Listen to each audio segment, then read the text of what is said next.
When Iceland was hit by an earthquake, few of us probably had the imagination to conceive what this would mean to the rest of the world. Det var ikke et hvilket som helst jordskælv. Det var et jordskælv, som skabte sprækken. Der var nummer 5. En løsning. Jeg troede virkelig ikke, jeg ville have det sådan her. Men helt ærligt, jeg føler mig altså overhovedet ikke klar. Men hvordan kan du bare ændre mening sådan? Jeg har ikke ændret mening, det er jo... Jeg håber virkelig, at du finder det, du leder efter.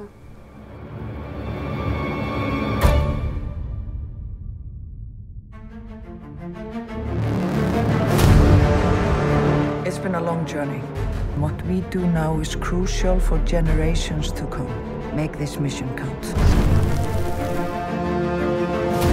Jeg har også fået lidt med i jeres ekspedition.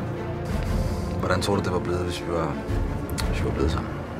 Jeg har et liv, Elias. Det er din familie. Vågn op. Sprækken siger noget. Kan du høre det? Man fødes, man lever, så man væk.